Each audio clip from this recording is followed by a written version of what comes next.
Hello everyone, welcome to the YouTube channel of Rouse Academy for Competitive Exams. This is Varun Pradhan presenting you the news review for 13th October 2022. Before proceeding, why don't you hit the like button and subscribe to our channel if you haven't yet. Dear viewers, in our previous video, we asked you a few questions. So firstly, let us check their solutions. Question number 1 was, when is World Arthritis Day observed? And the right answer to this question is 12th of October. Another question was, what was the name of vegetarian crocodile that lived in pond of Sri Ananta Padmanabh Swami Temple, Kerala? And the right answer to this question is Babia. Alright, so let us see what is in the news without wasting any further time. Interpol rejects Delhi's Red Corner request for Khalistani separatist Gurpatwant Singh Pannu. Interpol also flagged that UAPA under which the Red Corner was asked has been misused continuously. It is used to target minority groups and rights activists without respecting their right to due process and fair trial. However, the Interpol agreed on the fact that Pannu is a separatist who is asserting for a separate Khalistan state, and it also reiterated that his movement is largely politically motivated and therefore this request is being cancelled. So what exactly is a red notice? So red notice is a request to locate and provisionally arrest a fugitive person. Fugitive person यानी कि एक भगोड़ा, ऐसा व्यक्ति जो भाग रहा हो, जो कि किसी तरह से ट्रायल या फिर अरेस्ट को एविक्ट करने की कोशिश कर रहा हो, ऐसे व्यक्ति को फ्यूजिटिव कहा जाता है। ऐसे पर्सन के अगेंस्ट आप जब किसी अथॉरिटी को एक रिक्वेस्ट लेटर देते हो कि इन्हें गिरफ्तार कर लीजिए, है ना, जिसका एक्सट्रेडिशन होना है, सरेंडर होना है या कोई और लीगल एक्शन होना है, उसे रेड नोटिस कहा जाता है। ठीक है, इंटरपोल के बारे में थोड़ा सा जान लेते हैं। तो इंटरपोल दुनिया का सबसे बड़ा इंटरनेशनल पुलिस ऑर्गेनाइजेशन है जिसमें टोटल 195 मेंबर्स हैं। ठीक है, 195 मेंबर्स हैं और इसका हेडक्वार्टर लाइन फ्रांस में है। ठीक है, और इंटरपोल हेल्प करती है अपने सभी मेंबर्स के लिए कि दुनिया को और सुरक्षित स्थान बनाने के लिए क्राइम एक्सेट्रा से निजात पाने में इंटरपोल मदद करती है। ठीक है, तो ये बात आप इंटरपोल के बारे में याद रखिएगा। ये आर्टिकल इंटरनल सिक्योरिटी पोर्शन के लिए काफ़ी इंपॉर्टेंट हो जाता है। ठीक है, आगे बढ़ते हैं और अगली न्यूज़ देखते हैं। The Vice President Mr. Jagdeep Dhankar in his address at NHRC Foundation Day said, "We must take side when it comes to decimation of human rights. Neutrality help the oppressor, never the victim." हमें हमेशा गलत को गलत कहना चाहिए, कभी भी निष्पक्ष नहीं रहना चाहिए, क्योंकि निष्पक्ष रहना आपको अल्टीमेटली शोषक के साथ में खड़ा कर देता है, ना कि शोषित के साथ। ये बात हमारे देश के उपराष्ट्रपति ने कही, बड़ी कमाल की बात है जो आप अपने आंसर में सीधा सीधा एक कोट की तरह लिख सकते हैं। और आइए जानते हैं एनएचआरसी के बारे में। तो एनएचआरसी का हेडक्वार्टर न्यू दिल्ली में है। इसकी स्थापना 1993 12th ऑफ अक्टूबर को हुई थी, जिस डे को सेलिब्रेट किया जा रहा था। ये 30th फाउंडेशन डे था। ठीक है, और एनएचआरसी को बनाने के पीछे जो लीगल स्टैट्यूट काम कर रहा था वो था पेरिस प्रिंसिपल। पेरिस प्रिंसिपल ने ये बाइंडिंग किया अपने सारे मेंबर नेशन को कि वो इस तरह का एक ह्यूमन राइट को इफेक्ट में लाने वाला अधिनियम या कानून लेकर आए। ठीक है, जिसको एंडोर्स किया था यूनाइटेड नेशन जनरल असेंबली ने दिसंबर 20 को। और ये एक ऑर्डिनेंस के रूप में इनिशियली आया था जिसका नाम था protection of human right ordinance. 28 सितंबर 1993 को एक्ट बाद में आया। ठीक है, लेकिन इसी ऑर्डिनेंस के तहत एनएचआरसी को इस्टेब्लिश किया गया। ठीक है, अब एनएचआरसी का कॉन्स्टिट्यूशन देख लेते हैं। तो एनएचआरसी में एक चेयरपर्सन होगा जो या तो सुप्रीम कोर्ट का जज है या रह चुका है, यानी कि सिटिंग और रिटायर्ड जज ऑफ सुप्रीम कोर्ट। पहले इसकी क्वालिफिकेशन में chairperson retired chief justice of supreme court होना जरूरी था। अब इसको चेंज करके कोई भी बस जज रह चुके हों आप सुप्रीम कोर्ट के, तो आप एनएचआरसी के चेयरपर्सन बन सकते हैं। एक मेंबर होगा जो चीफ जस्टिस हो या रह चुका हो हाई कोर्ट का। 3 मेंबर रहेंगे, इन 3 में से कम एक महिला मेंबर रहना जरूरी है, एक महिला सदस्य होना जरूरी है। ऐसे मेंबर जिनको नॉलेज हो या प्रैक्टिकल एक्सपीरियंस हो ह्यूमन राइट से रिलेटेड सब्जेक्ट्स पर, ठीक है। इन सारे मेंबर्स और चेयरमैन का अपॉइंटमेंट करते हैं द प्रेसिडेंट, इनका रिमूवल भी प्रेसिडेंट करते हैं, और यदि ये रिजाइन देना चाहें तो प्रेसिडेंट करते हैं। ये एक तरह का थंब रूल जैसा है हमारे इंडिया में, सारे इंपॉर्टेंट अपॉइंटमेंट प्रेसिडेंट करते हैं। टेन्योर या कार्यकाल की बात करें तो चेयरपर्सन और मेंबर का टेन्योर होगा 3 year from entering into their office और 70 ईयर्स ऑफ एज, ठीक है।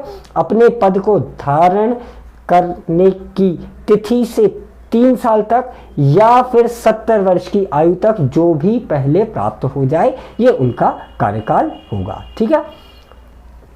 Next news says Tamil Nadu notifies India's first slender loris sanctuary at Kadavur in Karur and Dindigul district। एक बड़ा क्यूट सा जानवर आप अपने स्क्रीन पर देख पा रहे होंगे, इसको स्लेंडर लॉरिस कहा जाता है। ये एक इंडेंजर्ड स्पीशी है, IUCN ने इसको इंडेंजर्ड डिक्लेयर किया है, और WPA 1972 में भी ये शेड्यूल 1 में लिस्टेड है, यानी कि ये हाईली प्रोटेक्टेड स्पीशी है और इंडेंजर्ड स्पीशी है। इस स्पीशी की खास बात यह है कि ये बड़ी सीक्रेटिव और नॉक्टर्नल हैबिट वाली स्पीशी है।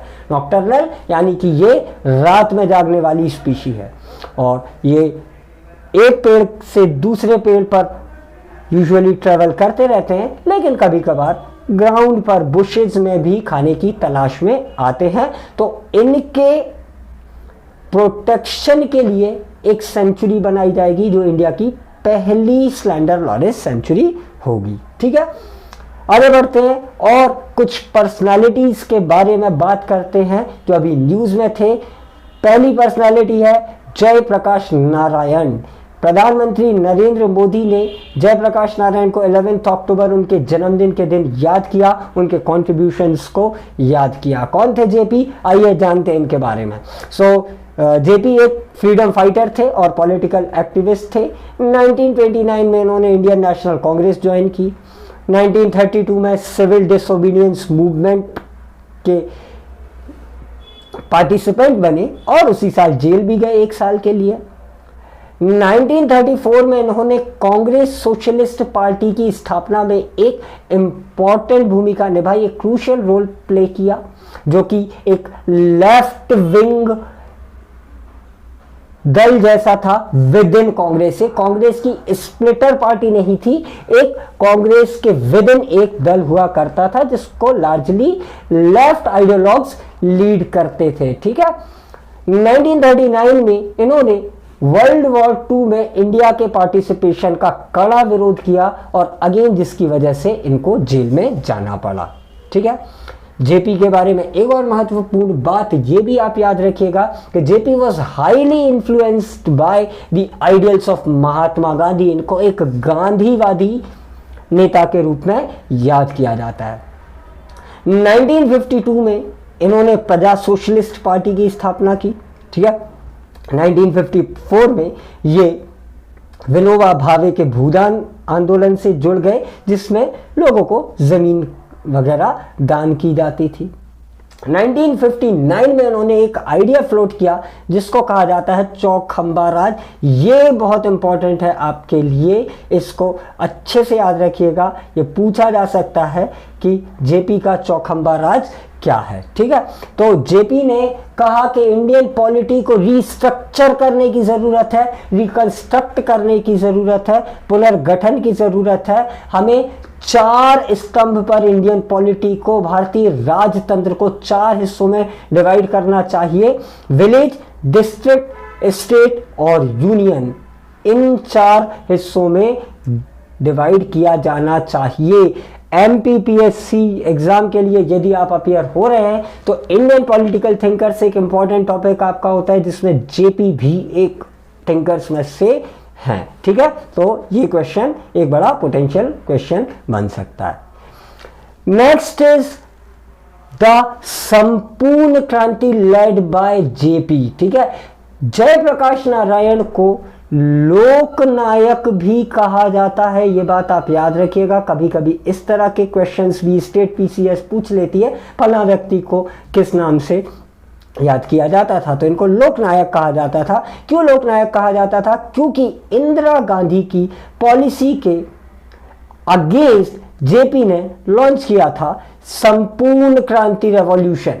ठीक है, इंदिरा गांधी की मनमानी से ये काफी नाराज थे और इन्होंने एक आंदोलन लॉन्च किया था और बड़ा शानदार धमाकेदार एक स्पीच दिया था, जिसमें इन्होंने रामधारी सिंह दिनकर की एक पंक्ति को उद्धृत किया था, जिसमें कहा था सिंहासन खाली करो कि जनता आती है। And that movement became a pan India movement, और उसी से देश में इमरजेंसी की पूरी बैकग्राउंड तैयार हुई, जो कि इंडियन डेमोक्रेसी का एक ब्लैक चैप्टर माना जाता है। टोटल रेवोल्यूशन में जेपी ने कहा कुल जमा 7 कंपोनेंट्स होंगे: political, social, economic, cultural, ideological और intellectual, educational and finally spiritual. राजनीतिक, सामाजिक, आर्थिक, सांस्कृतिक, वैचारिक, शैक्षणिक और धार्मिक या फिर आध्यात्मिक। ठीक है, ये 7 आयाम हैं टोटल रेवोल्यूशन के। इन 7 आयाम से आएगा संपूर्ण क्रांति। ये आइडिया था जेपी का। 1999 में जेपी को highest civilian honour Bharat Ratna भी दिया गया, पोस्टथॉमसली उन्हें ये अवार्ड दिया गया। ठीक है, तो ये था जेपी का कंट्रीब्यूशन। आगे बढ़ते हैं और हम दूसरे इंपॉर्टेंट लीडर जिनको नरेंद्र मोदी जी ने याद किया था वो थे नानाजी देशमुख। अगेन 11 अक्टूबर को नानाजी का भी जन्म दिवस हुआ करता था। नानाजी भी एक इंडियन पॉलिटिशियन थे और पॉलिटिशियन से ज़्यादा फेमस वो अपने सोशल वर्क और एजुकेशन में कंट्रीब्यूशन के लिए किए जाते हैं। तो अगेन नानाजी भी आचार्य विनोबा भावे के भूदान मूवमेंट से जुड़े रहे। जेपी के टोटल रेवोल्यूशन जिसकी चर्चा हमने अभी थोड़ी देर पहले की, उससे भी ये संबंधित थे। साथ ही ये फाउंडर मेंबर्स में से एक थे जनता पार्टी के, ये प्रमुख शिल्पकार थे जनता पार्टी के। ठीक है, 1977 में इनने बलरामपुर उत्तर प्रदेश से लोकसभा का इलेक्शन लड़ा। बाद में 1999 में ये राज्यसभा के लिए नॉमिनेट हुए।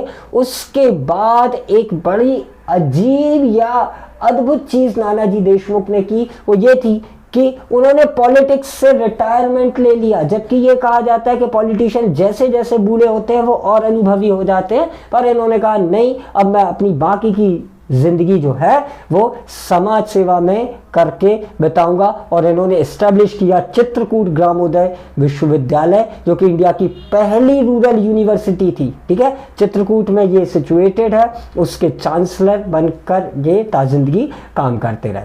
1999 में इनको पद्म विभूषण अवार्ड मिला था और 2019 में पोस्टथॉमसली भारत रत्न प्राइज भी इन्हें दिया गया, जो हाईएस्ट सिविलियन अवार्ड है। तो भारत रत्न के रिसिपेंट तो बाय डिफॉल्ट आपके लिए इंपॉर्टेंट हो जाते हैं। ठीक है, आगे बढ़ते हैं और करंट ओरिएंटेड वन लाइनर्स देखते हैं जो आज न्यूज़ में थे। तो 4th वंदे भारत ट्रेन शुरू की जाएगी, जिसका इनॉग्रेशन प्रधानमंत्री ने किया है, जो कि ऊना से लेकर दिल्ली तक चलाई जाएगी। ठीक है, पहली 3 वंदे भारत ट्रेन के बारे में यदि आपको याद हो, जिसको हम अपने प्रीवियस लेक्चर्स में कवर कर चुके थे, उनके बारे में आप कमेंट बॉक्स में ज़रूर बताइएगा। Secondly, FIFA has introduce football for all programme in India. ठीक है, तो ये एक क्वेश्चन स्पोर्ट्स वाले सेक्शन में आपसे पूछा जा सकता है। Next is INS Turkish reaches South Africa to participate in 7th edition of IBSAMAR।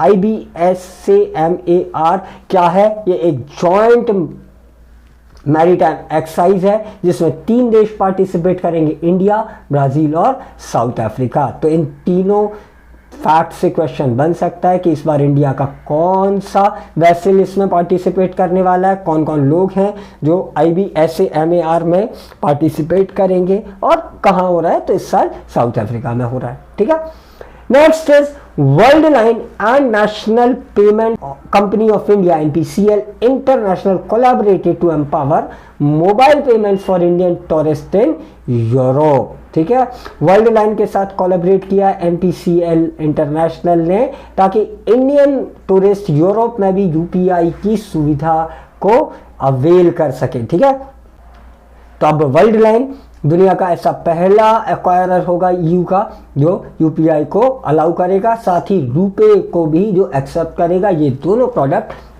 NPCL ने बनाए हैं। इससे क्या होगा, इंडियन कस्टमर बेस बढ़ेगा यूरोप में। ठीक है, तो ये थी आज की news. Now it's the question related to today's news. If you know the answer, please let us know in the comment box. Question number 1, how many member countries does Interpol have? And question number 2 is, when was National Human Rights Commission formed? Fine, so there are 4 options. Choose the correct option, and if you know the answer, please let us know in the comment box. ठीक है, आप हमारे batches भी join कर सकते हैं UPSC और MPPSC के लिए। हमारा एड्रेस आप अपने स्क्रीन पर देख पा रहे होंगे, R26 Zone 2 MP Nagar Bhopal. आप हम अकेडमी विजिट कर सकते हैं और इसी तरह के और न्यूज़ मटेरियल के लिए हमारे साथ जुड़े रहिए। इस वीडियो को लाइक कीजिए, अपने फेलो एस्पिरेंट्स के साथ शेयर कीजिए और राव अकेडमी के बाकी सोशल मीडिया हैंडल्स को भी फॉलो करिए ताकि आपको समय समय पर अपडेट्स मिलती रहें। Stay tuned with us, have a great day.